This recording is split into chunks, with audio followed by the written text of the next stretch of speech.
Adaptar uma HQ para o audiovisual é um desafio que não envolve apenas fidelidade ao material original, mas também algumas escolhas narrativas, visuais, criativas, que transformam a página estática em uma experiência com movimento. E hoje a gente vai falar sobre esse processo com 2 convidados que fizeram exatamente isso. Eles pegaram uma HQ com um universo distópico e transformaram em um filme que está conquistando muito público já.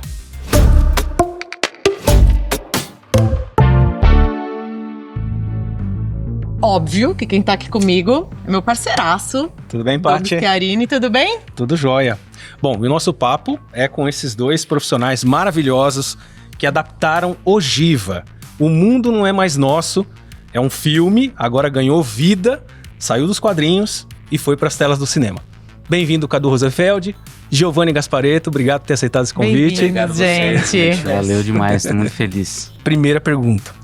Precisamos conhecer um pouquinho de vocês. Claro. Conta um pouquinho como foi a trajetória de vocês até aqui, um pouquinho de referências, um pouquinho de quem são, né? Vocês enquanto profissionais. Bom, eu sou o Cadu. Sou Giovanni. Eu e o Gigi, a gente se conhece desde a faculdade. Né? Igual a gente, Opa, então. A gente fez cinema ali em Salto, né? Interior de São Paulo. Mas na verdade, eu te conhecia porque o Cadu fazia camisa, desenhista. Eu conheci ele aleatoriamente, eu comprei uma camisa dele. Na Olha! faculdade eu falei, esse cara aqui eu conheço ele. Verdade sendo Isso revelado. antes de vocês conhecerem na faculdade. Olha, que legal! Na verdade, eu fiz algumas estampas de temática de cinema. E o Gigi... Então no colégio você já desenhava? Você já eu sempre desenhei, desde sempre. Tanto que antes de entrar pra trabalhar com cinema, live action, eu trabalhava no mercado de animação, né? Lá pra 2009, 2010, eu trabalhei em algumas produções, trabalhei no Princesa e o Sapo, que foi a última animação da Disney em 2D. Então eu comecei nesse mercado, sempre quis estar dentro do audiovisual de alguma forma. E gostava muito de desenhar, então fui primeiro para esse caminho. E aí depois que eu saí do mercado, que o mercado deu uma caída, né? Até a animação 2D tradicional meio que morreu, mas enfim, não estava acontecendo mais. E aí entrei pra faculdade de cinema, né? E nesse próprio curso de animação eu já descobri que gostei muito da direção de fotografia, que a gente estudava cinema, estudava linguagem. E aí eu gostei muito da direção de fotografia. E aí quando eu fui pra faculdade, eu tentei me desenvolver mais nisso, né? E você, Giovanni? Referências? Como que você caiu no audiovisual? Você gosta? Faz? Sempre, desde criança, eu sentia que eu precisava fazer cinema. Eu relutei isso um pouco, que eu fiz 2 anos de psicologia. Mas eu falei, não, eu preciso fazer cinema. Tranquei a faculdade em um mês do 3º ano. Vou fazer... Daí eu descobri a faculdade que a gente fez e fui pra lá, e a melhor decisão da minha vida. E foi isso, e a gente se conheceu e a gente bateu muito, né, de gostos e sensibilidades, né? Sim. Então... E respondendo a sua pergunta de referências, acho que vai ser legal porque a gente vai voltar nisso quando a gente falar do Ogiva. Sim. Exato. Mas quando eu descobri que eu queria trabalhar com cinema, foi quando eu assisti Era Uma Vez no Oeste, do Sérgio Leone, pela primeira vez. Meu pai, ele sempre gostou muito de cinema também.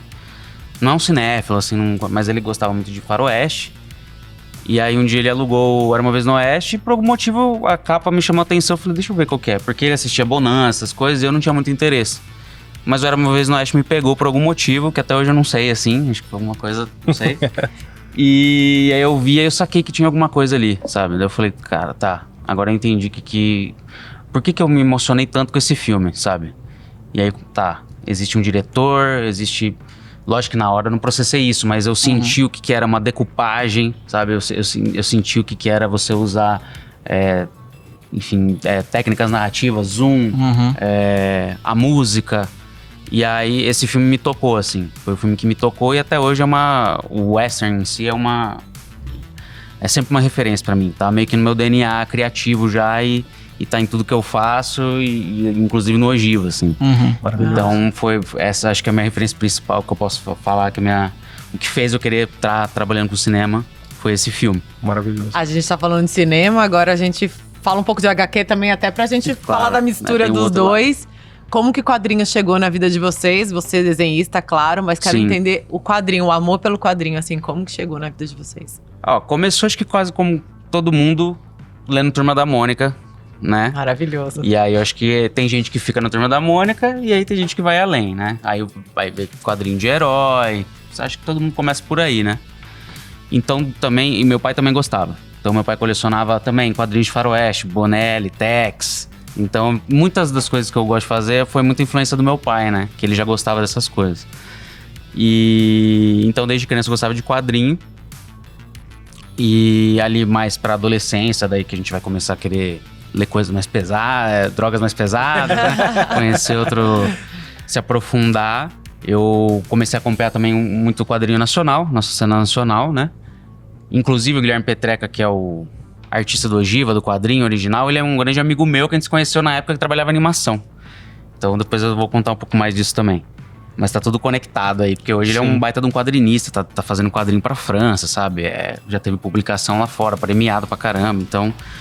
Enfim. Mas sempre tive essa conexão com o quadrinho também, por também gostar de desenhar, né? E o Gigi sabe, porque desde o início ali da faculdade eu tinha essa pira de fazer uma adaptação de um quadrinho brasileiro. E a gente não vai entrar nisso, né, porque acho que é mais a questão criativa, mas a gente tinha essa estratégia de usar o campanha de financiamento para fazer um projeto como esse. Porque não é um projeto que tem tanto apelo para editais.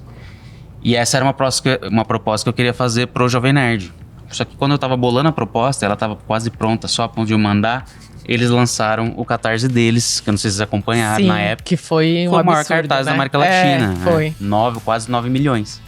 Pro Então, RPG, né? Pro RPG. E aí quebrou, né? Enfim. Enfim, por que eu voltei em tudo isso? Porque é isso que vai levar ao Ogiva. Como eu disse, puxando de novo o Guilherme Petreca, que é o artista do Ogiva, ele é um grande amigo. Ele sempre acompanha o meu trabalho, acompanhando dele. Eu vi na época quando ele lançou o Ogiva. E ele veio falar comigo. E ele falou, pô, cara, os caras do Pipoca têm interesse de fazer alguma coisa em audiovisual. Bora marcar uma conversa, ver o que rola. E aí eu peguei o Ogiva ali. Gostei, porque também é um tipo de gênero que eu gosto, pós-apocalíptico. E aí começaram as conversas, né? E aí surgiu essa oportunidade, onde a gente estava preparado por conta do Dom Javier de ter feito algo grande, um filme de gênero. Eu acho que a gente consegue fazer uma parada aqui, sabe?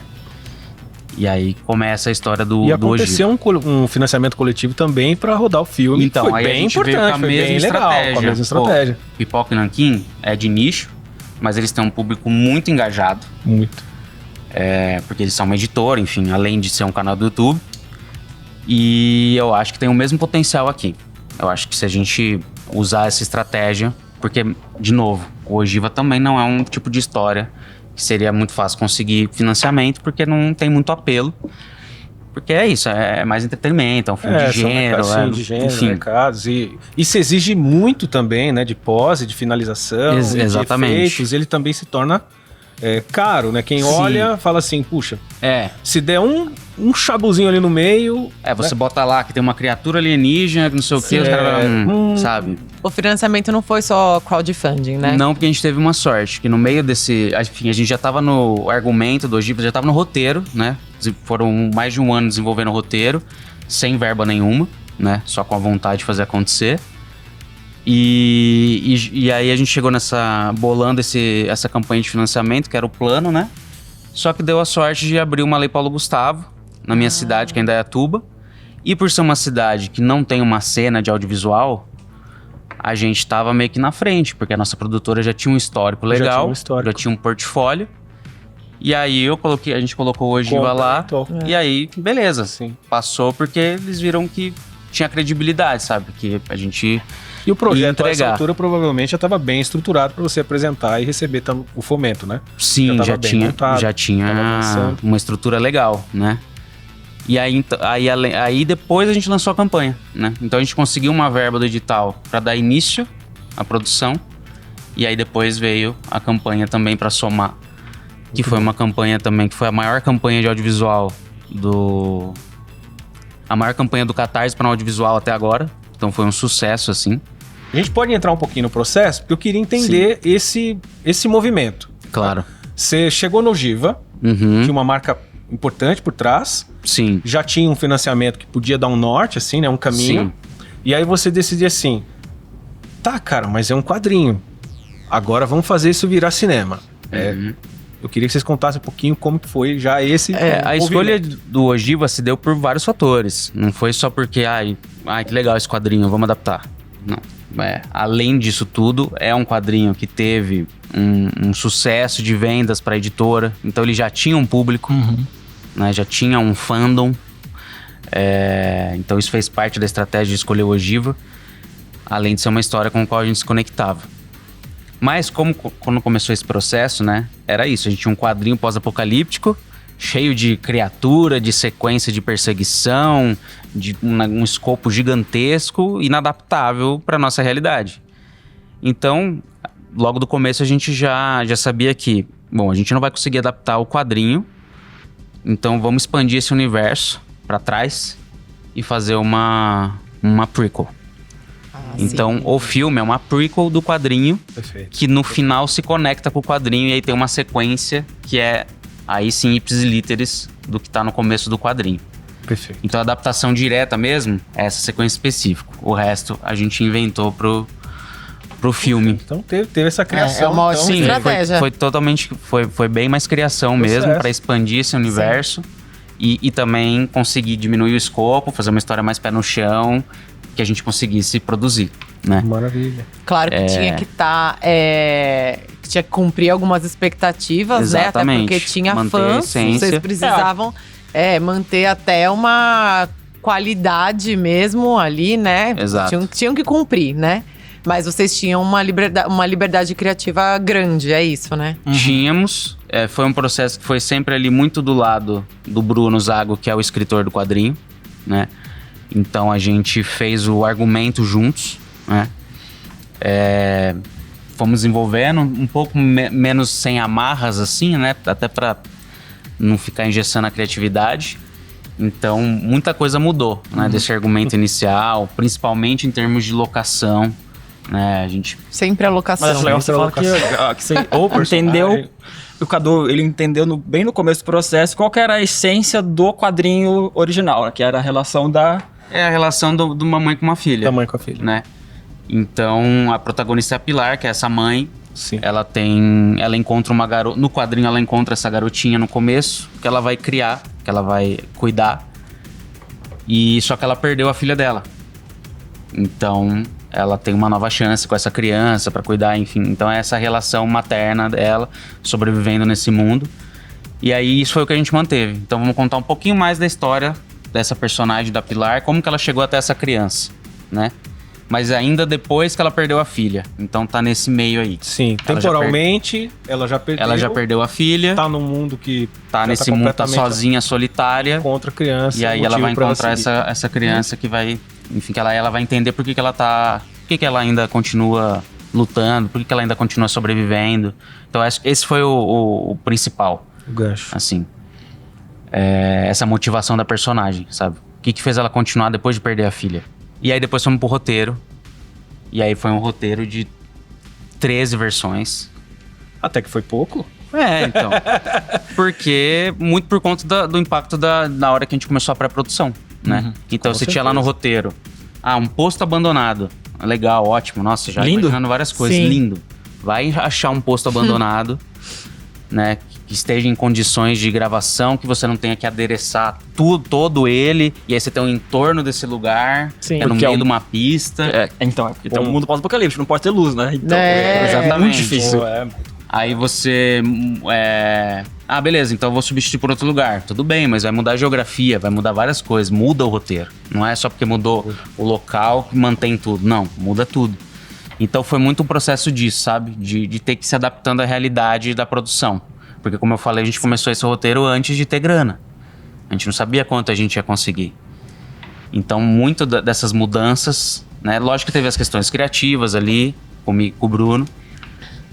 Mas muito foi por conta do impacto da realidade de produção. Você encabeçou muita coisa, né, nesse processo. Eu tô vendo aqui que você, então, esteve tanto na parte criativa inicial ali, na concepção, aí você... roteirizou também, Isso. Dirigiu, e aí você também cuidou da montagem. Então, e produção executiva, também tô vendo aí que você tava 100% na produção executiva. Então, Sim. Quanto isso foi bom pra realmente, ali na hora que você tava criando e roteirizando, é isso que você tava explicando agora, tipo, não, essa locação não vai dar, a grana não vai estar aqui, a quantidade de diárias não vai rolar e já criar, já roteirizar pensando nisso.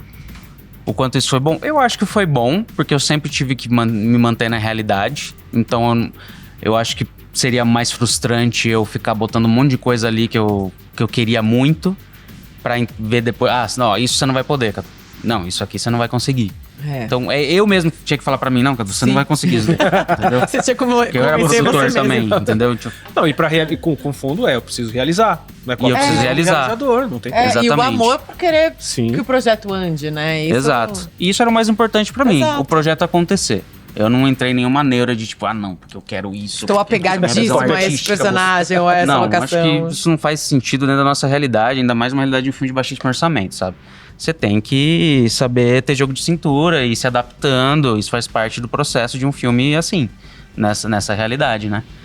Então acho que foi bom eu sempre ter essa visão ampla de tudo, Sim. sabe? De saber até onde dava pra ir, de saber o que não dava pra fazer, de saber o que dava pra fazer, e aí onde eu sabia que dava pra fazer, aí eu pirava, e a gente Sim. pirava, e é onde a gente podia brincar e, enfim, fazer o que a gente gosta. É porque a Mas- parte ruim a gente já sabe, por isso que eu perguntei a parte boa. A parte ruim é, Exato. claro, muito trabalho. Exato. Também tem o lado de que é bom você ter visões diferentes ali liderando o projeto, né? Também tem isso, né? Sim. Se você olha sozinho e tal. Mas aí é legal ter você envolvido em todas essas etapas, assim, né? É muito interessante, porque você tem esse amor pelo projeto. A gente tá Sim. vendo tudo isso agora, né? O quanto você tava ali envolvido, o quanto você queria fazer isso desde sempre. Então é muito legal de ver. E ainda com o Giovanni do teu lado ali. Até quero entender em que ponto que o Giovanni entra nisso tudo. É um projeto de que, pelo menos da nossa parte, né? É um projeto de pessoas apaixonadas mesmo por cinema. Então, esse é o princípio de tudo, assim. Nós somos 4 sócios, mas a gente somos amigos também. Então, tudo isso que eu contei que a gente fez antes, os cursos, estava todo mundo junto desde o início. Então, foi uma ideia que todo mundo comprou. Então, todo mundo fez acontecer e só aconteceu porque todo mundo comprou a ideia também. Cinema é coletivo. Isso acontece na Exatamente. coletividade. Então, o filme é o que é porque eu tinha uma equipe maravilhosa e todo mundo contribuindo artisticamente. E a gente é muito aberto, todo mundo é muito aberto nesse sentido, de deixar as pessoas virem com ideia. Todo o processo do Ogiva foi assim, do começo ao fim. O próprio elenco, quando chegou, mudou muito o jogo, porque eles trouxeram... Eu desenvolvi os personagens junto com eles. Sabe? Tanto que o roteiro E que, tinha essa que eu liberdade, mandei... né? Porque você tava tratando Sim. de um universo que ainda não tava narrado Exato. no HQ. Sim. Mas uma Então, coisa sempre leva a participação outra. do ator. O figurino. O figurino fez um concept. Daí chegou pro ator o figurino. Aí o ator viu uma coisa da arte conceitual e falou: não, pera, eu vou trazer isso pro personagem. Então é realmente Exato. muito colaborativo. Nossa, que legal. É E muito aí foi difícil isso enriquecendo. acontecer, né? Muito Então. difícil. Então era muito aberto pra todo mundo vir com as suas ideias, né? Um dos personagens que é o do Mori, que é o antagonista do filme, é 50% ali, 60% é o Mori que trouxe.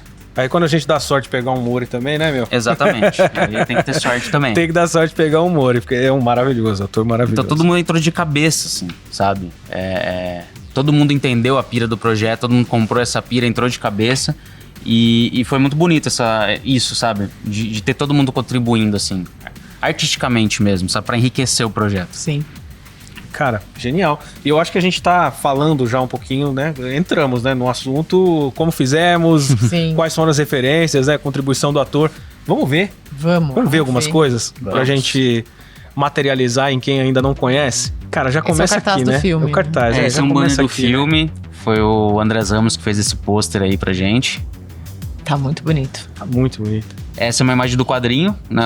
A arte do Guilherme Petreca. Então aí você tem a protagonista, a Pilar, com a Sarah, né? Que é essa garota que ela encontra. Aí são algumas páginas do quadrinho também. Aí é uma das páginas com uma das criaturas que tá no filme.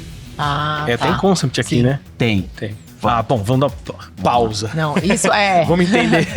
Conta pra Para nós. O que tá tudo. acontecendo aqui? Bom, isso aí é o roteiro do filme, né? Só que é a versão da protagonista. É a versão da Sarah Antunes, que é uma atriz incrível. Ela é uma atriz mais do teatro, né? Mas ela fez algumas participações em alguns filmes brasileiros, Deslembro, Se Deus Vier Que Vem Armado, enfim. E ela é uma atriz genial, assim, brilhante.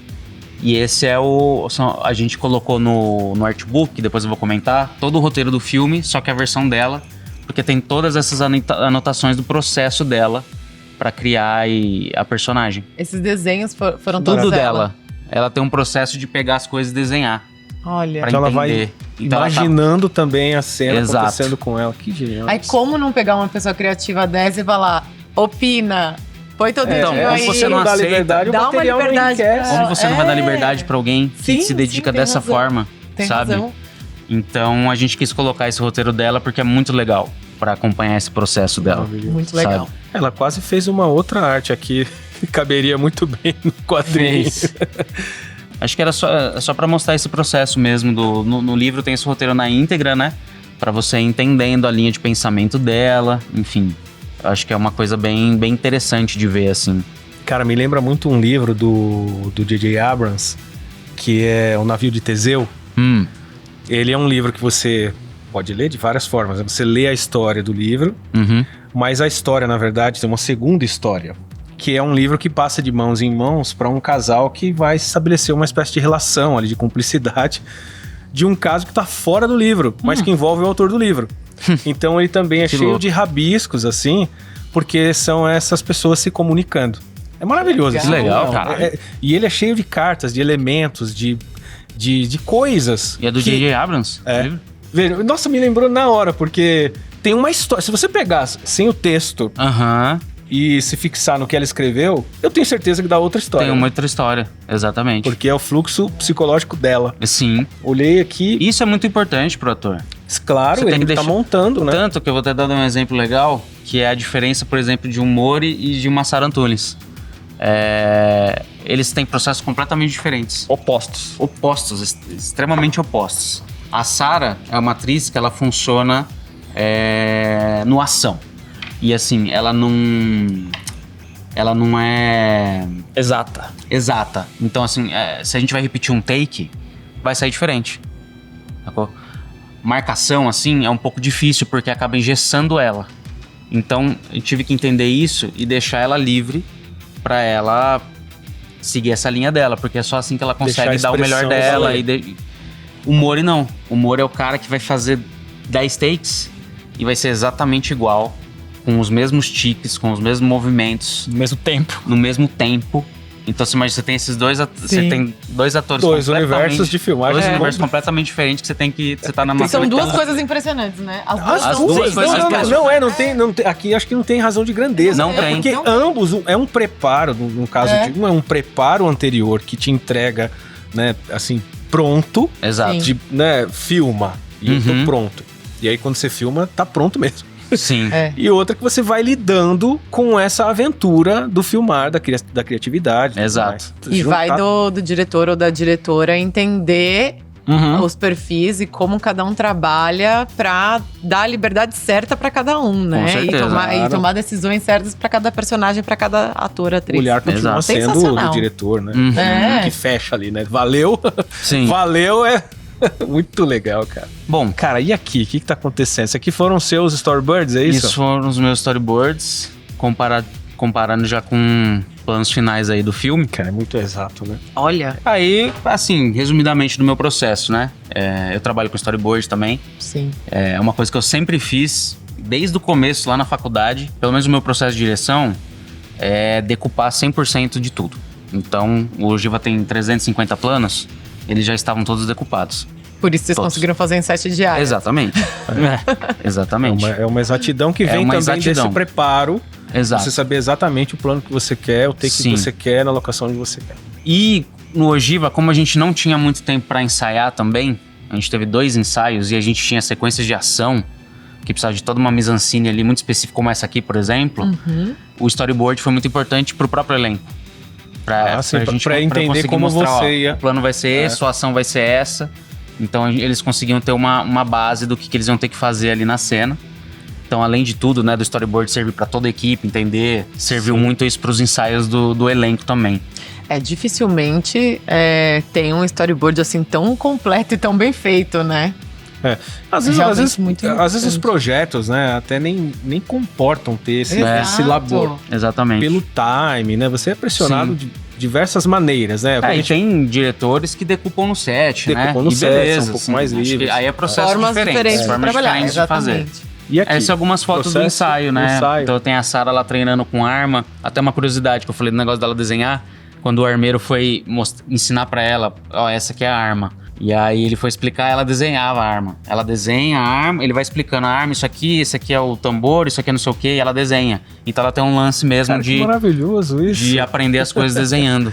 Ela é imagética, né? Exatamente. Muito imagética. E aí é os ensaios, né? Lá os storyboards no chão, explicando Sim. toda a sequência, a leitura do roteiro. Então a gente teve também, né, na pré-produção, todo esse trabalho de concept, porque a gente ia ter criaturas no filme, enfim, que iam ser feitas no 3D, então é imprescindível ter todo esse processo aí antes, né, pra gente já entender qual vai ser esse visual final, que é uma coisa que não é muito usual aqui, né? No Brasil, eu digo, né? Aliás, eu tenho uma dúvida de produção executiva nesse ponto. Quando você decide fazer um filme desse, que tem essa pós-produção, nesse momento da produção executiva, lá no início, como que você faz para definir essa fatia dessa verba para essa produção? E assim, o quão importante é? Tipo, Ó, eu vou contar... preciso realmente colocar 50%. Tô chutando, tá? Eu vou 50% contar da verba nisso. Desculpa. Imagina, desculpa eu. Eu vou contar da nossa realidade, que não é a realidade, eu acho que usual, e enfim, é por conta do... O nosso projeto, ele tem um contexto muito específico, né? Então, por exemplo, a gente teve um cara de CGI, que é o Leandro, que entrou no projeto porque ele era fã do Pipoca e da Monolito. E é um cara que trabalhou no Velozes e Furiosos, trabalhou no Hellboy, trabalhou no... Uau! ele trabalhava em filmes hollywoodianos, Rambo. Sim. E o cara veio e falou, ó, eu quero muito estar no projeto com vocês. Não é questão de... Enfim, é questão porque eu quero estar nesse projeto, entendeu? E é uma coisa que a gente não tem aqui no Brasil, demanda, então seria muito legal fazer parte disso. E foi meio que nessa linha que a gente conseguiu uma equipe de 18 pessoas de VFX. Então a nossa pós, só de VFX, teve 18 pessoas no total. Então muito foi da sorte, né, do contexto do projeto, Sim. né?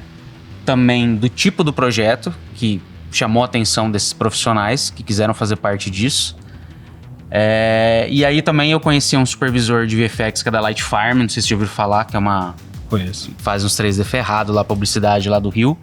E eu chamei um cara de lá para ser o supervisor. Então a primeira coisa que a gente pensou foi, vamos ter um supervisor de VFX. E aí ele monta a equipe, porque ele tem toda essa expertise. E a gente chamou o Jonathan. E aí foi uma conversa mesmo assim, ó, Jonathan, o projeto é esse, a nossa realidade é essa. Mais ou menos o que a gente vai fazer é isso aqui. Né? Já estava bem planejado o que ia ter de inserção de VFX e tal. Um orçamento, né? Vamos chegar num valor aí. E aí chegamos no valor, dei na mão dele e ele foi o produtor executivo de VFX. Então teve um produtor executivo de VFX. Isso entendeu? é importante. Então ele administrou esse orçamento que ele mesmo sugeriu. E aí ele que conseguiu essa equipe. Entendeu? E aí, enfim. Perfeito. Acho perfeito. que o lance foi esse, é o produtor executivo de VFX. É uma ótima dica. Disso. Continua. Esse também é um concept é um concept de um plano que tá no filme, já vai aparecer aí. E aí tem já um modelo 3D bem mais avançado dessa criatura. E esse é um plano do filme mesmo. Que é sensacional, né? Quando aparece no trailer, dá aquele calorzinho que tem que acontecer num filme desse. Esse foi um plano que começou a ser feito também muito antes da filmagem, enfim. Desde o começo o pessoal já estava trabalhando nele, que envolve diversos processos. É um processo muito longo isso aqui. Mas conta um pouquinho, assim, pra quem não é do universo, Vou contar. faz um blend, assim, o que vem primeiro, Tá. o que vem depois, assim, no processo, pra gente chegar nesse resultado. Bom, primeiro são os concepts mesmo, né? É botar no papel Botou ali, no papel, pra entender o visual dessa criatura. No caso, a gente tá falando de uma criatura, né? Então, entender qual que é esse visual. Aí vai passar pra galera de VFX. E aí é um processo dentro de processo, né? No VFX tem um profissional pra cada coisa. Então é o cara que vai fazer a modelagem 3D, é o cara que vai criar o esqueleto 3D, que o pessoal chama de rigging, né? Que é onde daí vai entrar o animador que vai poder pegar esse monstro 3D que tem articulação agora para poder animar. Aí vai ter a pessoa que vai aplicar a textura, aí vai ter a pessoa que vai aplicar a luz. Então é um monte de processo. você literalmente vai construindo da tela em branco, Exato. Literalmente. camadas por camadas. Camadas por camadas. Aí Nesse aqui tem uma pessoa que ela pega os prédios que são reais e ele reconstrói em 3D pra saber a dimensão, colocar o fogo. esse é um plano de drone de São Paulo mesmo. E aí foi pra mão desse artista de matte painting, que foi lá e colocou os destroços, destruiu os prédios e tal. E aí depois tem o composite, né? Que é a etapa final, que é a pessoa que vai pegar, ou a equipe que vai pegar tudo isso e mesclar e fazer ficar orgânico dentro do... misturar Eventualmente as cores que não chegaram aqui, precisa estar mais exato. ou menos com essa Já luz. tem um solzão de contra aí, solzão de então contra, emular como que essa eles- mesma luz, como essa luz vai chegar de forma realista. Como que rebate, Como né? que Porque aqui tem uns rebate, brilhos, perfeito. aplicar essas fumaças, o fogo. Então é muita gente trabalhando num plano de 6 segundos. Nossa. É Você isso. respondeu aí essa minha pergunta. Quanto tempo? É uma equipe enorme 6 trabalhando plano de 6 segundos. Seis. E, sei lá, levou uns 2 meses pra fazer. E o momento de pensar na interação entre a criatura e... adoro que eu tô perguntando e o Giovanni tá assim, ó. É isso aí. Na interação da criatura e dos atores ali. Como que é esse processo? A gente vai ter exemplo disso na apresentação depois. Mas isso já foi uma coisa que a gente pensou lá na hora, né? Foi pensado desde o começo que não era uma coisa que daria pra ir muito além nisso, porque é uma coisa difícil de fazer. Sim. Então você não tem um embate direto de pessoa real Tá. com uma criatura, né? Mas você tem... reconhecer o Cadu, ele reconheceu que ele tinha era baixíssimo orçamento, então peraí. Tá. Eu tenho essas ferramentas, como que eu utilizo ela da melhor maneira possível? E foi isso, a gente limitou, mas criou a narrativa através disso. Sim. Então, meio que foi Nossa, isso. sensacional isso. Exato. Era trabalhar dentro da nossa limitação, mas que não parecesse algo limitado. Entendeu? Sim. Não sei se eu deixei claro. Porque às vezes você toma uma decisão de que não, tem que ter a interação, aí fica ruim. Exato. Aí você fala, não, Aí peraí, perdeu então essa acho que eu essência. prefiro. Exatamente. Dando até Às um vezes até exemplo. a atenção, a gente prefere às vezes a atenção de não encontrar, se deparar com... Sim. É mais tenso. Fazendo até um parênteses dentro disso que você falou, que, por exemplo, o filme não tem cena de ação de porrada, que é uma coisa que tem no quadrinho. E até o Bruno queria, né? Eu falei, cara, eu acho, assim, eu também gostaria. Faria sentido dentro do contexto de uma cena em específico. Só que é muito difícil você fazer pancadaria, pra fazer legal e bem feito. Porque o elenco tem que treinar, Tem que treinar, tem que ensaiar. você tem que ter um coordenador Tem que de ser ação. verossímil, né? Tem que ensaiar. A gente não tinha grana nem pra ensaiar com os atores o roteiro. Sabe? Imagina ensaiar cenas de ação. Coreógrafo. Coreógrafo, é um monte de coisa que você não tem grana nisso dentro de uma produção, ainda mais uma produção em baixíssimo orçamento, né? Então, entrando nisso que você falou, sabe? Tipo, era melhor não fazer porque ia ficar ruim. Exato. Não ia ficar legal. E é uma decisão muito estratégica e muito pé no chão, que eu acho que pouca gente tem. Que aí eu acho que é o ego, às vezes, falando, tipo, Sim. não, no meu filme tem que ter e tal. E aí depois você vai perdendo a mão e aí chega num resultado que não é tão legal. Que não fica convincente, e olha sabe? só, né? A gente tem um puta de um projeto aqui que tá tudo bem. Às vezes tá tudo bem não ter. Não é isso que vai fazer com que a narrativa seja mais ou menos, né? Exato. Mas era, por Sensacional. exemplo... esse é um concept do antagonista, que é o Juarez, né? Que é interpretado pelo Mori. Então, mesma coisa, como ele tinha um figurino muito específico, a gente queria criar essa coisa meio... um vilão icônico, né? Então, a gente também fez vários concepts aí de E figurino vem uma e referência do western. Do Western. Uau. Aqui, Aí né? vem a referência do western, já É começa onde a gente aí. vê que as conexões, né? É o lugar certo com a pessoa certa no momento certo. Aí esse é o concept final já, com cor, enfim, bem mais próximo do que ficou do que ficou no final. Esse é um plano do filme. Muito bom. Aí a gente tinha uma criatura, né? É tipo o zumbi do Ogiva, né? A gente chama de sonâmbulos. Tipo um zumbi. E aí também, pra entender aí, ó, como ele teria próteses, né? Todo um processo de maquiagem. Então a gente fez esses concepts pra entender como seria o formato desses meio que tumores que ele tem. Aí foi esse personagem, ele perde o braço em algum momento. Então a gente tinha até concept do braço em 3D ali pra depois imprimir, né? Aquele conhecimento de anatomia que é primordial pra quem trabalha com Pra isso. quem trabalha com É. isso. Exato. Quando o Cadu falou imprimir, me lembrou uma coisa, que Que tem medo. uma cena, que é uma cena de flashback, que ia ter muito sangue. Aí a Maria, a figurinista, que eu acho maravilhosa, ela chegou com o conceito de tá, vai ter sangue, essa cena aqui é de noite, tá escuro, vou colocar a camisa branca, que daí o sangue vai ficar em evidência, a luz vai rebater naquela camisa branca. Eu fiquei tão feliz quando eu vi aquela camisa branca do set. Eu falei, nossa, obrigado. Você É a coisa da colaboração, Colaboração, né? Quando tá todo mundo pensando em sintonia, você pensa no trabalho do outro, como que você vai valorizar o trabalho do outro. Sim. Você não dá pra você individualizar o processo. Você não pode pensar só no que vai ficar melhor pra você, pro seu trabalho, Isso é para muito pro seu importante. setor. Exato. Você tem que pensar em tudo. Isso é muito... No audiovisual isso é primordial Imprescindível. mesmo. Você tem que pensar no do outro, Sim. realmente. E eu tô falando isso como se fosse uma coisa comum, mas não é mesmo, Exatamente. né? Infelizmente, é o que eu falei, tem muito ego na nossa profissão. Sim. E aí tem muito essa coisa do tipo, não, eu sou o diretor, a diretora e vou...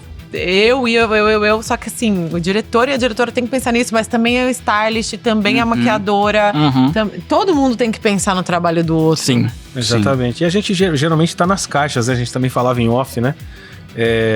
Meio feudos, assim, né? Profissionais que lidam só com uma área, às vezes não enxergam a outra. Exato. Né? Eu acho que é exato. importante o roteirista ter um pouco do olhar, né? De como se produz, um pouco do olhar de como se realiza. E vice-versa, né? O diretor saber da importância do roteiro, do que tá marcado. Mas todo mundo tá em função da obra, né? Todo mundo tá em função da peça. Com certeza. Então, E a é gente- engraçado como isso se perde, né? Muito, porque As pessoas entra tudo que esquecem você que tá todo mundo em função da obra, né? Entra tudo que Também. você tá falando. Entra o ego, entra o tempo, entra o... né? Se é uma demanda muito pressionada, né? Entra os interesses. São várias camadas, né? E eu acho importante a gente ir revelando esses processos pra gente conseguir fazer esse cross Sim. sempre da melhor forma, né? Em Com função certeza. da obra, né? Acho E que eu a acredito criatividade... também que no papel de direção, né, diretor, você tem que saber um pouco de todas as áreas. Não tem como. Você tem que saber. Então, o Ogiva foi uma oportunidade de ficar colado em todo mundo para pegar um pouquinho, para entender como as coisas funcionam, né? Ainda mais quando você tá num contexto de filme de baixo orçamento, que daí você vai fazer um próximo projeto, você vai vir com uma ideia, aí você já entende como as coisas funcionam. Você já sabe qual que é a dificuldade de fazer uma criatura prática. Se essa é a tua ideia. Você já sabe a dificuldade de fazer uma maquiagem tal, de fazer um setup de luz tal. Enfim, então acho que isso também é importante, ter essa noção de como funciona todos os departamentos. Exato, sim. E aí esse é um conceito também dessa, que além dos efeitos digitais, das criaturas CGI, a gente queria muito ter uma criatura prática, né? Uma criatura real. Não temos grana pra fazer uma criatura, um animatrônico, uma coisa que se mexe e tal. É um cadáver de uma criatura. Olha! Faz parte ali do cenário e tem tá, toda tá, uma tá. interação com ela, enfim. Ah lá, essas são cenas do set mesmo. Que tem esse conceito desse personagem que se alimenta das entranhas dessas criaturas, por isso que eles vão ficando zumbificados dessa forma. E aí, enfim, daí a gente conseguiu fazer essa criatura também prática, foi uma coisa super legal, Tá assim. bem verossímil. A make ficou... E é muito legal, né?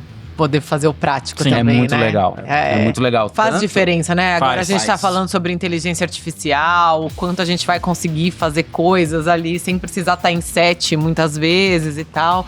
Mas você pensar realmente em ter uma coisa prática faz diferença. Até quando a gente tá falando muito de uma coisa de fã, né? Sim. De depois mostrar um backstage, da pessoa querer saber como isso foi feito.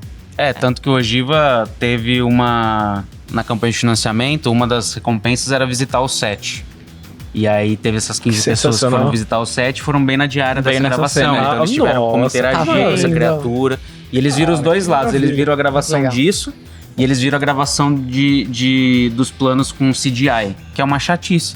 É muito chato. Que não acontece nada. Que a gente, acho que eu tenho material aí também, mas se não tiver eu volto nisso depois. Porque você tem que filmar plate. Aí você Sabe? grava... Aí, ó, mais uma o imagem set do set. Tá vendo? Isso é um set, Imagina uma quando, criatura se ali. um dia não tiver set pra você visitar, se não tiver Então. um lugar onde foram feitas as gravações do Senhor dos Anéis. Pois é. Poxa, sabe? Eu sempre penso nisso. Sim. É outra coisa, né? Até pro muito elenco legal. também. enfim. Até pro elenco. Você entra na exatamente. atmosfera do negócio, sabe? É especial, assim. Cara, e tudo aqui foi produzido, e vocês encontraram esse Não, esse a local gente- já A gente meio encontra. penumbral aqui, e como foi feito? Porque, Esse cara, local tá muito aí- verossímil, né? É uma fábrica abandonada. Uma fábrica lá abandonada. De Indaiatuba mesmo. E a loja, daí a gente adereçou com uma arte, veio e adereçou, Certo. colocou essas persianas, enfim, as portas ali. Enfim, a gente foi adereçar, a gente de novo, contexto de baixo orçamento. Já tínhamos que achar locações que já estivessem já estivessem podre o suficiente para casar com a proposta do projeto. Mas a arte foi lá e... Olha só que legal. Então, muito É que você tá falando de novo contexto de baixo orçamento, mas normalmente é o contexto que a gente tem. Não, Então, com certeza. É muito importante É a que, gente assim, ouvir essas coisas. Um baixo orçamento no Brasil pode ser um filme de 4 milhões, Sim. entendeu? Sim, O sim. nosso é um filme de 600 milhões, então é baixíssimo É, orçamento. mas também a gente tá conversando com muita gente que faz curta, que faz conteúdo de marca, que é o nosso caso aqui também. Que a Sim. gente também trabalha com orçamentos assim, né? Mas eu não quero soar que eu tô sendo condescente também. É porque a gente é coitadinho, a gente fez um Não, filme de baixo orçamento. Porque eu nem quero que as pessoas olhem pro filme dessa forma. Até porque o nosso projeto tá num contexto, como eu falei, é muito específico, né? Teve muita gente que entrou no projeto pra agregar porque gostou da proposta. Então a gente conseguiu coisas que não são condizentes. São além desse valor. São né? muito além. claro. Muito Não, e a gente além. Por não pode ser paixão, né? romântico. Também. Por paixão. Não só paixão pelo lado romântico, mas Exato. por querer fazer um projeto que vale a pena ser feito mesmo. Sim. Né? Esse é o processo do... Tem um passo a passo aí, só pra esmiuçar um pouquinho mais o que é fazer uma criatura 3D, igual a gente colocou no filme. Começa no desenho. Então começa no concept do Guilherme, né? Isso foi um concept pro próprio quadrinho, a gente pegou o original. Aí, primeira etapa, né? Que o Leandro chegou e fez o modelo 3D, com algumas adaptações ali, né? Uma coisa um pouquinho mais... assim, realista, entre muitas aspas, né? Sim, Que sim. é um alienígena. Não, mas já tem textura, luz, né? Você já consegue visualizar as formas, né? Dá Além pra desse entender 2D. a silhueta essa dele, silhueta. enfim. Aí com uma aplicação já de cor, de textura, de iluminação. Já naquela posiçãozinha em T também, né? Que é o pessoal do 3D usa pra fazer o rigging. Aí o processo de rigging, né? Você cria todas essas malhas aí. Onde ele vai poder se mexer. Sim. Exatamente, as rotações dele. Onde Tem ele todo vai um se estudo de movimentar, anatomia aí. como que funciona, onde ele se mexe. Isso porque a gente nem entrou num processo de músculo, né? Que é uma coisa além Que é também, além, que daí encarece muito mais. por baixo das texturas ainda tinha uma anatomia. E daí fica uma Puxa. coisa mais realista ainda, né? Aí é porque Programinha. vocês vão entender na cena final que como essa criatura tem uma interação com o cenário real, que era um chão de grama, então pra ficar orgânico ali, né, pra convencer o contato dela no chão, aí você acaba tendo Também que tem que criar fazer grama digital em cima da grama real. Sensacional. E aí é um artista específico disso. Só da é o grama, cara que faz especialistas. grama. É o cara, entendeu? Olha a dificuldade de fazer os efeitos. Aí tem um exemplo legal. Isso é o plano do filme mesmo. É o plate, né, que a gente chama. Sim. Então a gente usou esse tripé aí, com uma cabeça que tinha uma textura já próxima do que seria a criatura digital. A gente grava a cena. Grava assim. A original é sem nada. Sem nada. Isso, aí sem depois com isso aqui. E aí a gente faz teste de altura também pra Que vai saber que a luz preencher o se quadro com movimentando. essa Sim. criatura chegando no quadro. E né? tem outras coisas também, tem as bolas lá, as Sim. esferas, que a gente nem conseguiu isso pra ajudar mais ainda o pessoal do 3D. Mas. Pra marcar basicamente pra é eles isso. posicionarem depois a animação. É porque tem uma. Não, é uma Não? bola que ela. É mais pra iluminação, né? Ela pega uma bola cromada. E aí ela reflete tudo. Então a luz. Eles conseguem por essa bola ter uma noção da luz ambiente ali. Ah, olha que sim. máximo. Ah, que E aí a legal. gente fez isso de outra forma, a gente fez com foto mesmo. É, Então tá. o Vitor, que foi o cara que fez isso, ele tirava 360 foto do plano, em volta do plano. De cima, tipo, angulado pra cima, angulado normal e pra baixo, 360. E aí passava isso pro pessoal do 3D e eles conseguiam criar esse environment 3D ali, replicar e replicar a fotografia. E aí eu tenho uma pergunta pra vocês, que é... E aí, depois do filme lançado, o filme pronto, o que vocês esperam disso? O que tá rolando agora em cima disso?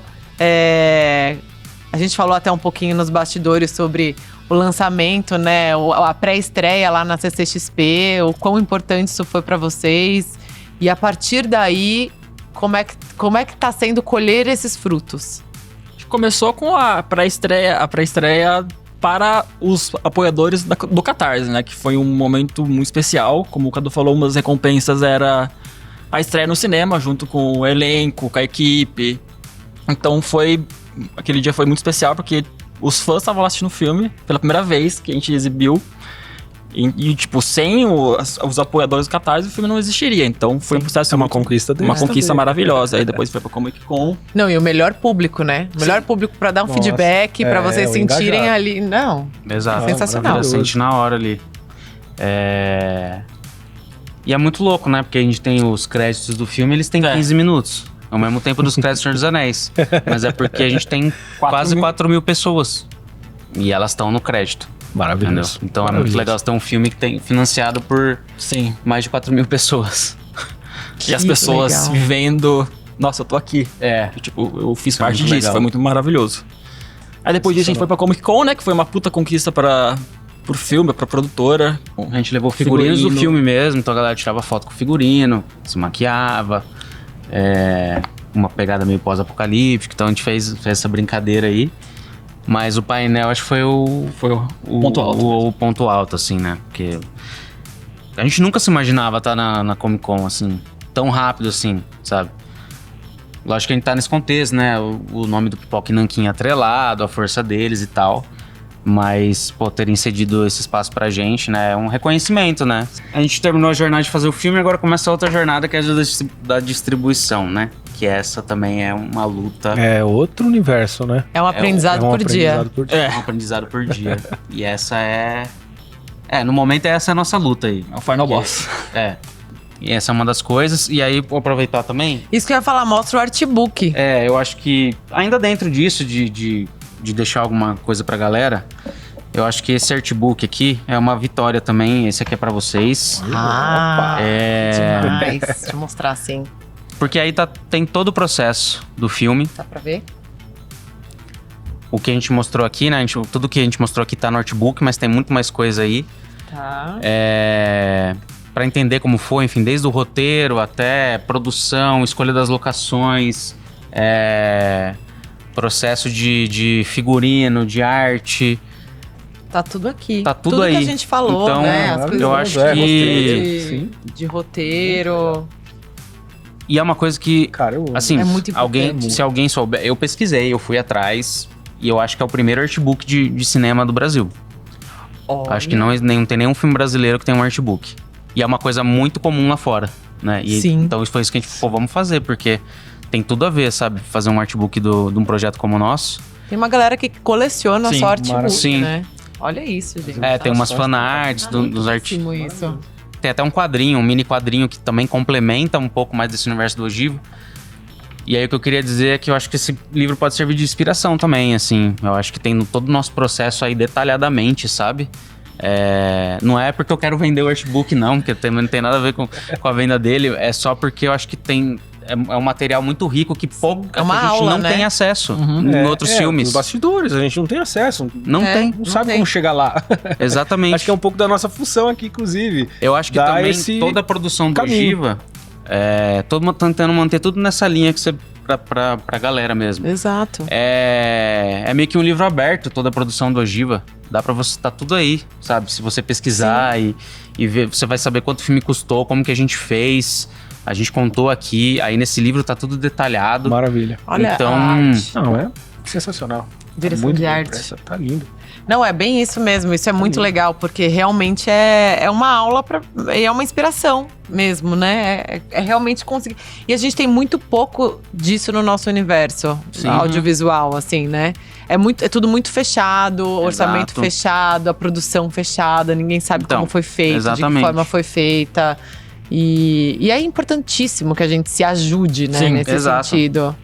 Então a gente Maravilhoso, gente. Olha, quis expor tudo isso, sabe? Pra servir de inspiração pra galera também, né? Gente, muito obrigada mesmo. Sucesso, agradeço, todo gente. sucesso do Agradeço. mundo pra vocês. E até mais. até mais. Valeu, galera.